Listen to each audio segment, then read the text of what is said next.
At this point, there has been a lot of much-deserved hype about 12 Restaurant. What you may not know is that one of the key elements of its success is pastry chef Georgia Macon. We decided to spend a day in the kitchen with her, which, as it turns out, starts pretty early in the morning.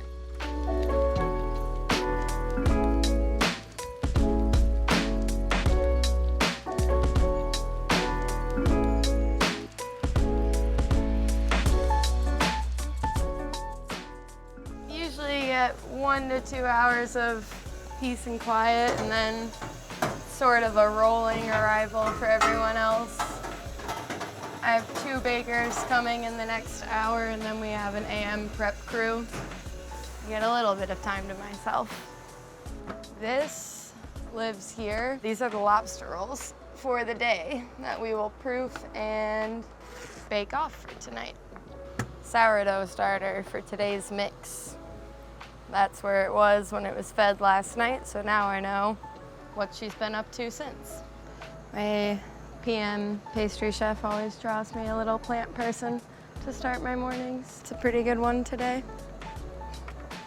Professionally, 12 years or so, but probably since I was like 6 or 7 years old as a kid. My grandma was a great baker. She died when I was pretty young, so a lot of it was me missing her stuff and trying to pick up where she left off from her little Rolodex of recipes. I might splash your lens in butter. This is for our bread service, which is currently Parker House rolls. That's what we call them. On a technicality, they're more like Japanese milk bread.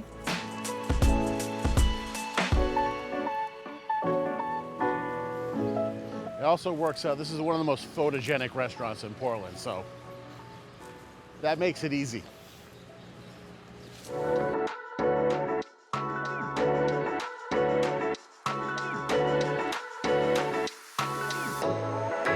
Thank you for letting us spend a day in the life.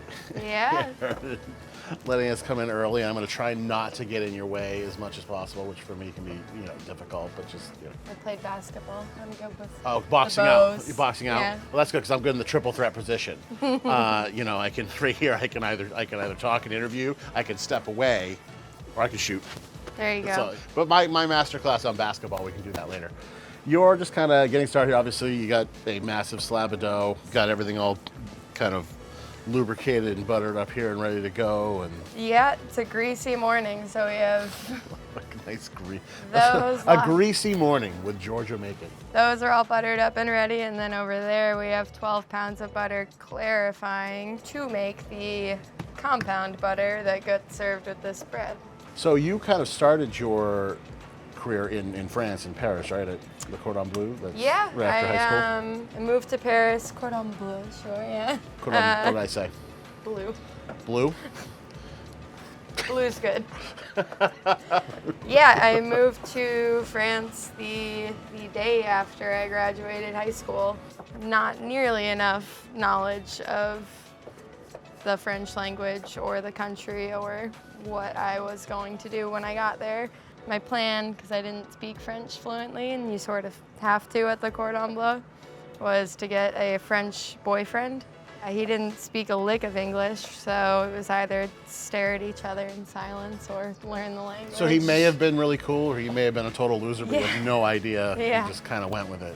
Yeah, he spoke French, and Yeah. he was handsome. That was what I needed. I mean, that takes a lot of, for lack of a better word, courage. To go just jump into that, and Yeah. follow through, Courage, that's amazing. stupidity, yeah. I think those could be one and the same sometimes. Either or, part Yeah. and parcel. It was a wild experience that definitely shaped me in ways both good and less good. How did you end up you were in New Zealand also? I had worked at Tartine for a few years, and I had helped open up the manufactory, sort of the first offshoot from the original bakery. I know he's got like a little empire now, but and that was such a stressful and hectic experience that I wanted to get as far away as I could, and I looked at a map, and New Zealand was as far away as it got. This may be a stupid question, but now in baking in New Zealand, is that going to be a different dynamic because of the where it is in the world in terms of like the air and the Yeah, the humidity, Yeah. the weather, all that. It's never going to be the same. Even here, it's not the same from day 1 to day 2, you know. If the weather drops, if it's snowed the night before, if they're doing a stock on the stove and so the ambient temperature's been Right. 10 degrees warmer in here, it keeps you on your toes. Not to get on the soapbox about it, but it's like a relationship much more than any sort of other food I find. Yeah. And it can be a very long-term relationship given things like starters. You know, I mean, you can have a starter that's been alive for a long time. And Yeah, that's a relationship. Yeah. In theory, this one over here that Henry's working with right now is, I'm told, at least 200 years old. I got it from some old lady in the foothills of the South Island in New Zealand who said it was her great-grandmother's. You got it at a We've been black through black it. market starter dealer and you in New Zealand. She made it all the way here with me. I'm lucky, and Colin's been really great at working with me and trying to figure out a system that, you know, keeps both of us happy and keeps the restaurant successful. And what is it your dad said? You were lucky, but you were prepared for when the opportunity came. Yeah, something like that. Yeah.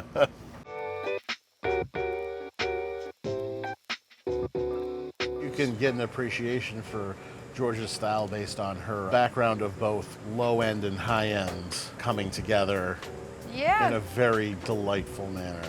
I mean, am I wrong? No, I don't think so at all. I'm really into nostalgia. It's like, I don't know, I think it's my favorite feeling in life and in food, and it's just the most like universal, potent feeling. It's been interesting. Oh, you're asking me. You're asking me to ask. You're asking me. I'm like, I don't know. Probably. What makes the two of you guys like a good fit together? I think we both share sort of an affinity, not necessarily for nostalgia, but like for kind of retro food. Think like Ritz-Carlton, old The school. resurgence of the bananas Foster. Exactly, Yeah. shit like that. We've been wanting to serve stuff that gets flambéed tableside since we opened. Yeah. My OCD is really being soothed by watching you, Supreme. Yes. Every time I'm like, missed a spot. No, she got it. So these will go on fresh, these segments, just dressed in a little bit of really nice champagne vinegar. But the rest of the plate it's an orange Semifreddo Oh, yeah. made with this really yolky orange curd we do. And again, it sounds like it sort of like harkens back to that like Dreamsicle. dreamsicle. Yeah, exactly. Love a dreamsicle. I mean, that's why I like Ramos Gin Fizzes so much because they taste like It's like dreamsicles. probably my death row cocktail. Yeah. 100%. Dangerous. And on those death row, things. they won't be as angry at you when you order it because they'll be like, okay. I mean, it is her last request. So. Buy yourself some time. It takes a good 15 minutes to make one proper. Yeah. Oh, I taught myself to make one because of that, because I felt like guilty ordering it anywhere. Well, I wouldn't order it before 10 a.m. After 10 a.m. Right. Anywhere. But yeah, because it's a drink that technically takes properly 13 minutes to make, but you're supposed to drink it in about 30 seconds. Right. Not hard for me. It is, as they say, it's to moisten the hard clay of the morning hangover. It's kind of moisten the earth, as somebody put it one time, which makes sense.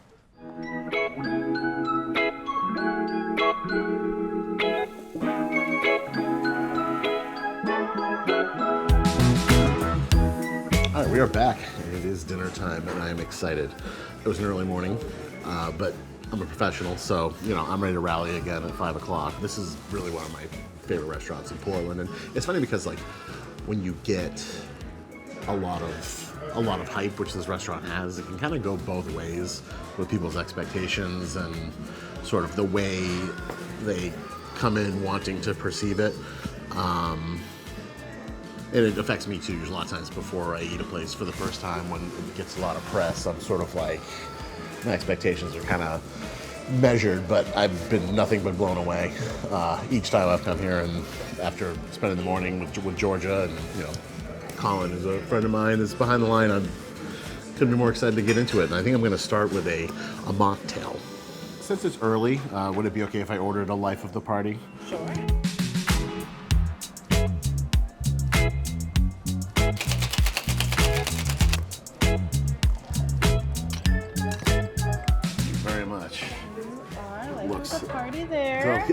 right? Aren't I? Yeah. Perfect, enjoy. Looks delicious, thank you. I mean, I can first off just tell you that when we originally were looking for this position, I never had any idea that we would be able to get somebody of Georgia's talent. I did not design this kitchen to have an expansive bread program, did not design it to, have as many resources that Georgia needs. So what she's able to do with the resources she has in this kitchen has been phenomenal, and we're fortunate to have her.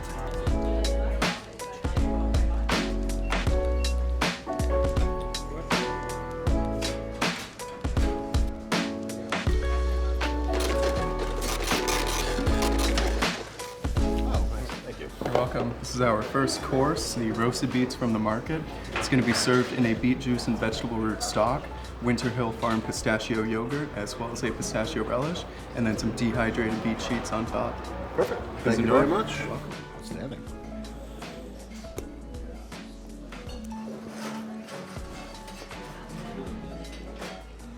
Super mild and rich and creamy.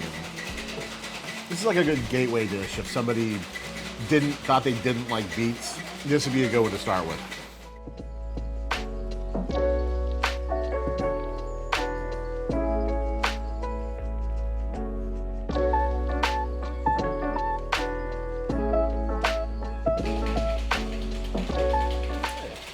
Hey, good. How are you? Good.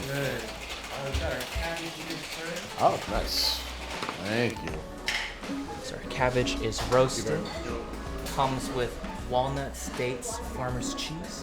Is resting in a bed of sauerkraut beurre blanc. It's topped with potato shoestrings, seasoned with scallions. Parker House rolls are enriched flour pastry dough. Comes with a smoked pecan and cultured butter. Thank you very much.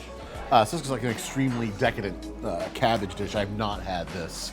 I love the little shoestring on top here. Oh yeah, look at this. Oof.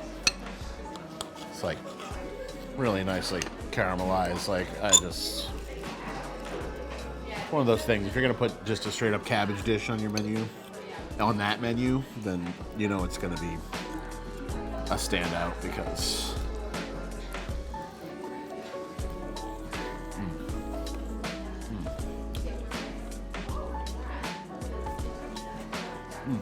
The cheese is delicious. And also, of course, these are the rolls from earlier. And would I lie to you? I mean, look at these.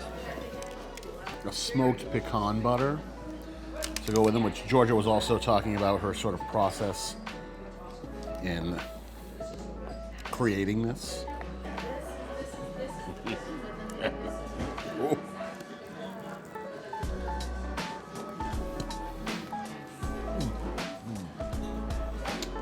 Wow.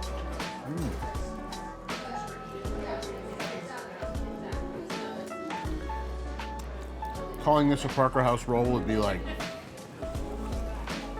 comparing cocaine to Sanka. And this. This is our lobster roll here. It's going to be served warm with brown butter and chives on our homemade hand-laminated croissant by our pastry chef Colin Wyatt. Thank you very much. All right, here it is. So this is the iconic 12 lobster roll, which, I don't know. If you come here, it's one of those things, like, yeah, it's redundant, like whatever. I get every time. I think you need to get it every time. I think you need to get different things every time and try all kinds of stuff. But it would just be weird to not get this lobster roll. I mean, if you look at this, look at the layers in this croissant. And it's like, I love buttery, herby lobster. And like when you listen to me bite into this, you can just, yeah.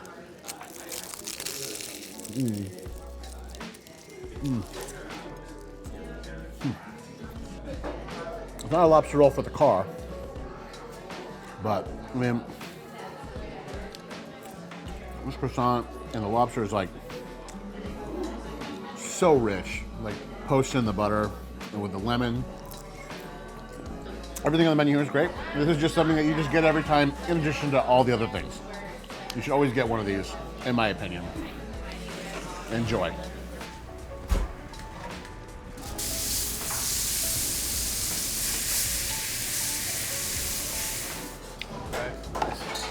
is our Highland Farms New York strip.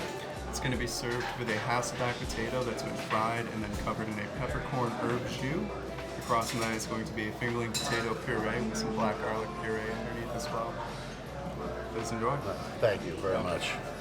It's so cheesy when people are like, I don't even want to eat it. It's so pretty, but I mean, it just kind of is. Like, it's everything is in its place here, and it's just like, this makes me excited that I have one of those rolls left over. Oh yeah, I mean, look at how tender. Yeah. Run that through that.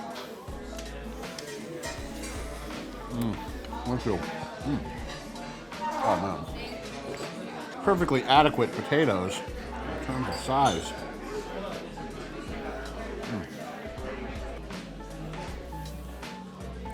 Steak is like melty.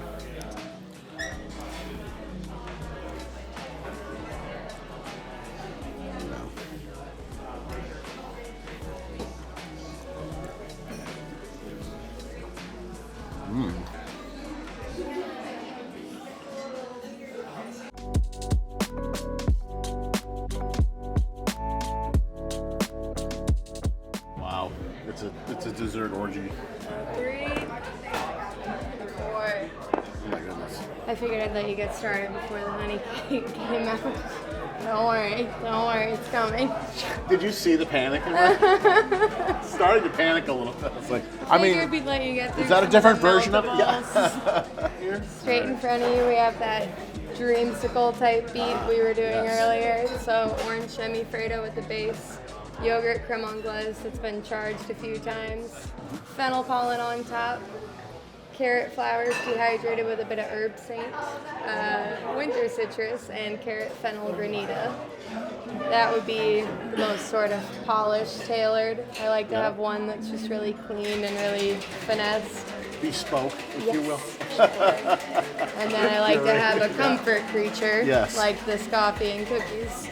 So coffee custard at the base with caramelized white chocolate, caramel meringue with roasted coffee beans, and my iteration on a Biscoff, bit of lemon zest.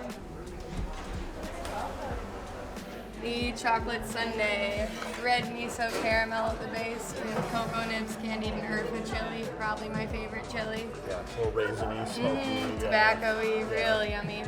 Chocolate sorbet, cocoa tuile, gold for flair. Gotta have the flair. 15 Lastly, pieces. Exactly. 5-spice cider gravy at the base of this one, warm spiced gingerbread, crème fraîche ice cream with cracked black pepper, and hazelnut buttercrunch. So delicious. That one's for my mom. Those were like Yeah. every single one of her favorite things in a bowl. So I'm just always inclined to go with anything creamsicle, dreamsicle-y. So I'm starting with the Semifreddo here, which I just love the texture of Semifreddo. It's like almost ice cream-ish. Like,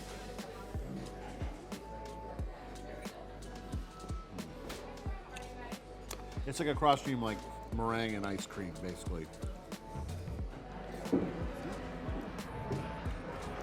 sorry to keep you waiting. The honey cake, caramelized honey sponge cake, a little bit of cinnamon, a little bit of Maine grains, rye flour, and milk jam, aka dulce de leche frosting. Caramelized, dehydrated cake crumb on the outside, and that's it. It is a thing of beauty. I spent like 3 years hounding this woman to tell me sort of how to do it, and she finally acquiesced. And then 6 months later, she came out with a cookbook, and it had it on the cover. And I've already had this. I know how delicious it is, and I mean everything. I'm just really excited. I mean, today's been amazing, and you do amazing work here.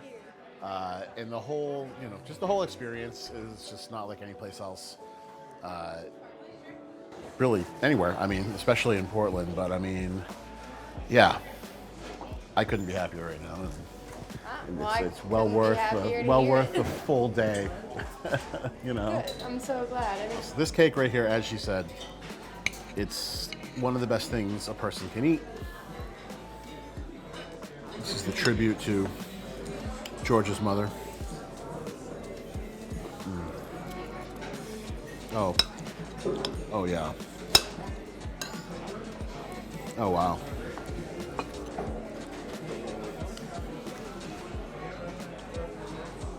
It's almost got like this apple crisp kind of, I don't even know if there's apple even in this, but like that sort of crumbly.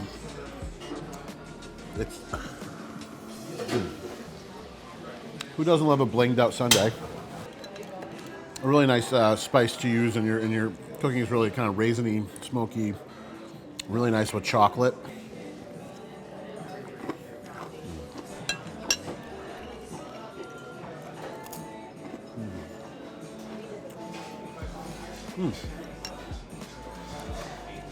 Subtle smoke and heat to finish on that.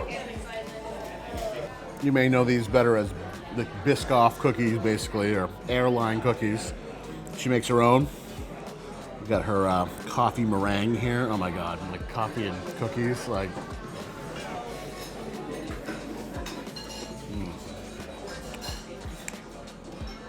What more do you want? To be just assaulted with amazing dessert after that tasting menu. What little brain function I have left is going towards digestion and the fact that I'm prepared to do myself bodily harm to continue eating these desserts because they're that delicious. But when you're in Portland, Maine, you gotta come check out 12. They're down on the waterfront. I'm Joe Ricchio. This is Food Coma. The hell out of Dodge.